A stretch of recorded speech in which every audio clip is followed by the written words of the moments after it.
Good morning and welcome to Saturday special of Dr. Lamba's Awakening Call.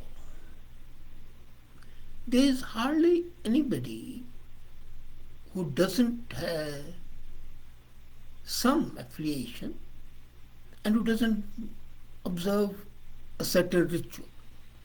Rituals can be daily, weekly, monthly, annually. And surprisingly, although most of the people observe the rituals, they are often united in deriding them, calling them outmoded, old fashioned, irrelevant, and reminders of ignorance and an example of herd mentality. Are they really so? As a matter of fact, ritual is conceptualized as factorable into constituents, actions, actors, places, times, objects, languages, and groups. If one thinks of the whole statistically, all these factors combined constitute ritual structure. And if one imagines them dynamically, not structurally, then they are processes. A ritual you can define as a predefined sequence of symbolic actions, which are often characterized by formality and repetition, but it lacks direct instrumental purpose. Ritual has always certain elements. First element is that it consists of behaviors that occur in fixed succession, one after the other. And these are typified by formality and repetition. Secondly, the behaviors have symbolic meanings. And lastly, thirdly, most important, these ritualized behaviors generally have no obvious useful purpose. So here it is that though they have a purpose, there is no obvious purpose. And the purpose of rituals are varied. They may include fundamentals of religious obligations or ideals, satisfaction of spiritual or emotional needs of the people who indulge in those rituals. They also aim at strengthening social bonds, social and moral education, and many times the social functions of rituals are exploited for political ends. A very interesting factor people forget that the theater and ritual both employ similar means: music, dance, spectacle, mask, costume, speech, performers, audience, stage, makeup. And they have similar themes. They can be pleasure, they can be power, they can be duty.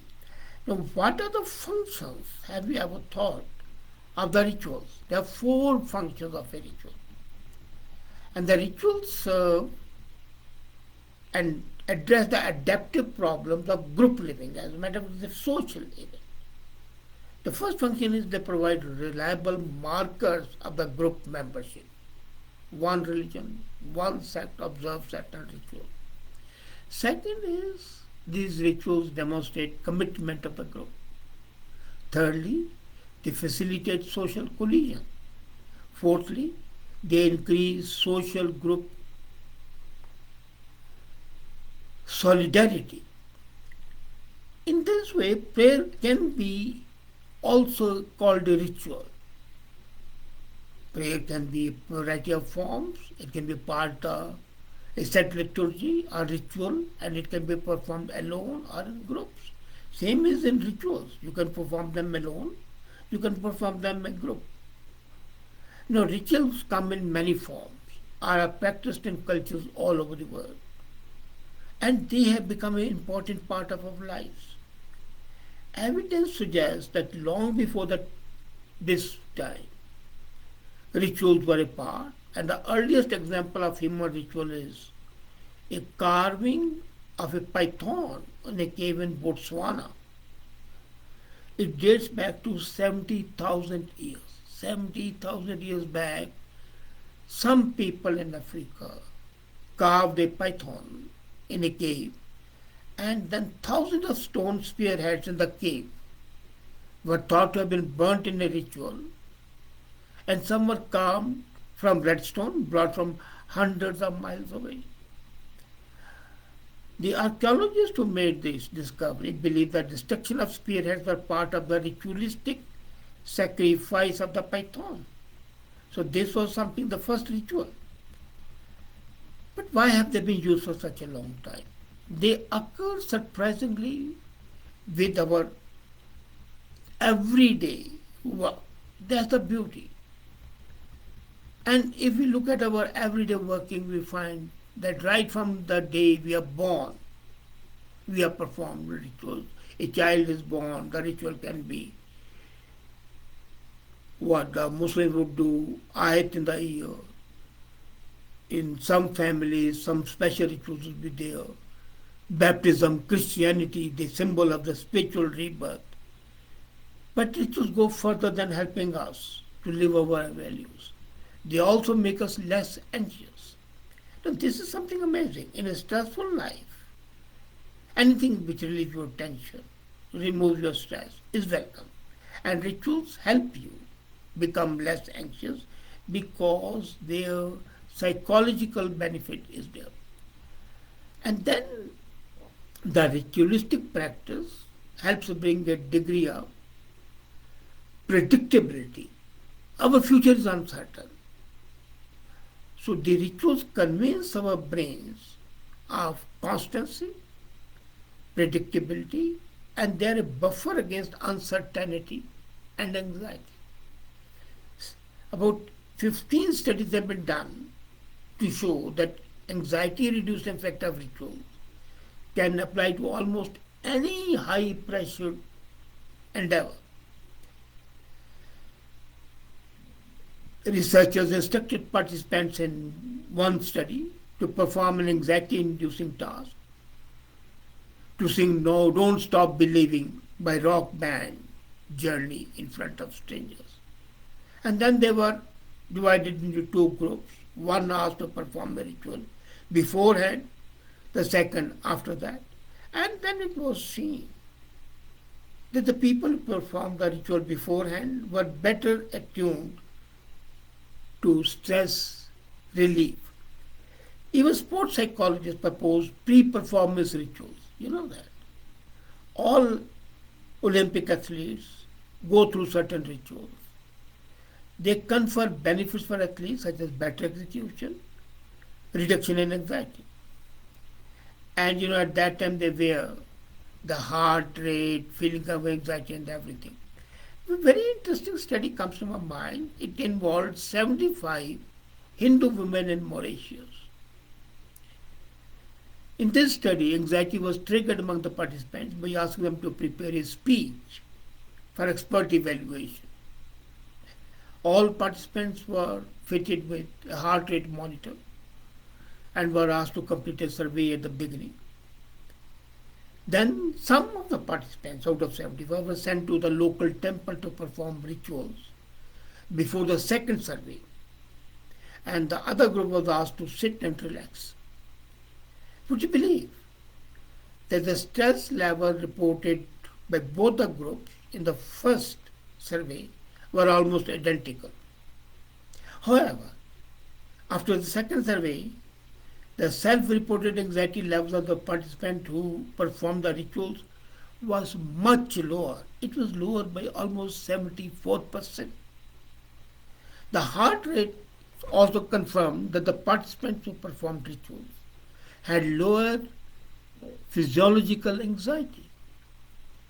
And the psychologists then proposed that better execution and possibility reduction in anxiety level is a result of rituals. If, if you remember Rafael Nadal, he was the winner of 20 Grand Slam single titles.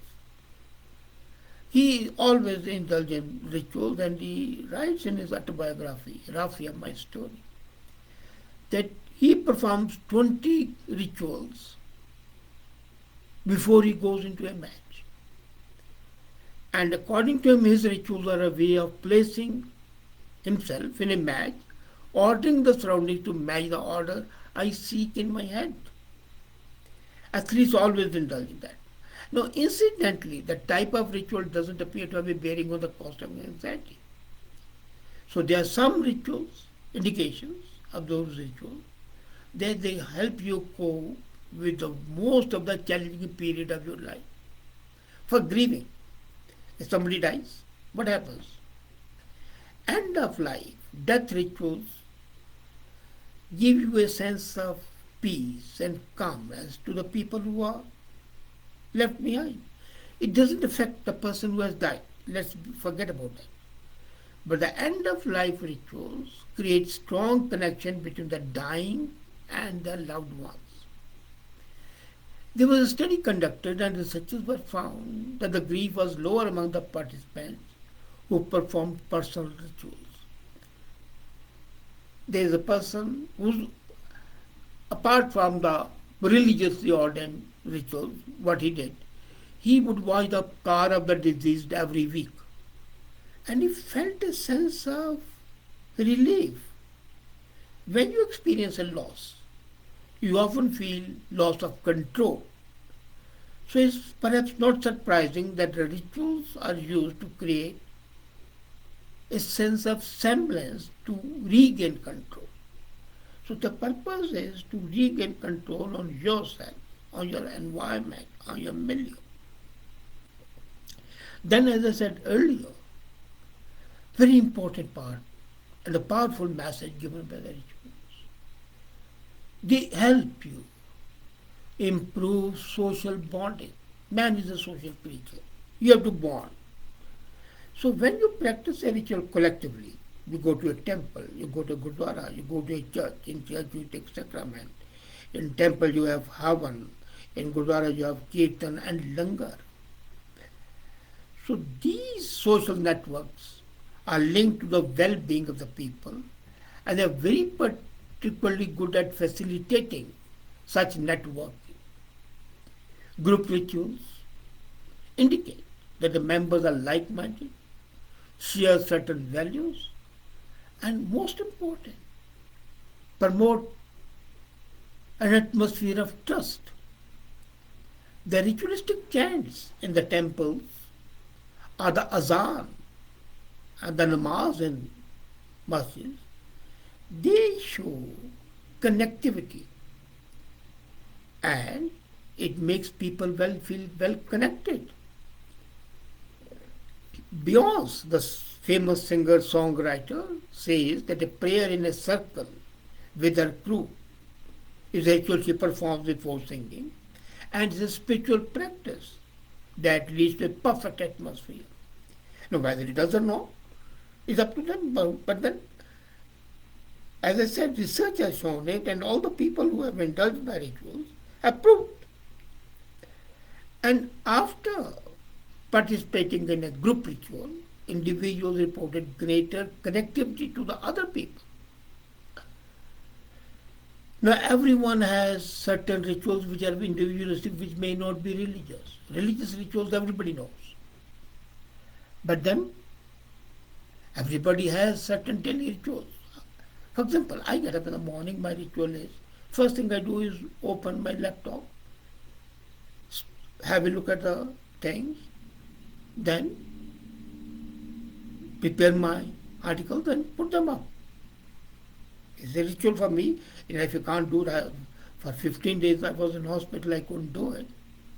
And it was a very uneasy feeling. You get up in the morning, you wash your face, a cup of tea in the morning, maybe ritual for some, for others it may not be.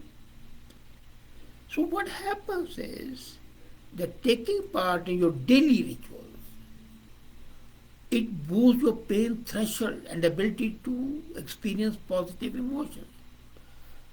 If I don't get up in the morning, as I said, I felt uneasy in the hospital. So the effect occurs, there's uneasiness. People who go to a temple regularly, most of those people go on a weekly basis. But if they don't go, then they feel as if they have been deprived of something. Of course, I would not deny that there are some downsides as well. It's not all beneficial. Some rituals can be deadening, suffocating, strangulating. For groups, evidence shows that rituals can stimulate intergroup ideas, but it can also create rivalries and jealousy. One study that gave children bags of strings and beads found that those who participated in collective rituals spent more time showing their material to the group members who took part in the rituals in a different group. So they wanted to show their superiority. My rituals are better. So sense of animosity creeps in. A sense of rivalry creeps in. And jealousy, envy is good always, but jealousy is not necessarily good. Then another disturbing element, you have seen this, hazing. Now this is ritual, you go and get admission in university and a college and ragging takes place. They call it hazing here. Now this is a cruel initiation ceremony and is present in the various student groups. Even in army, people go to the Indian Military Academy or Sanders even, or anywhere, even the 5 Point Academy in USA. So what happens?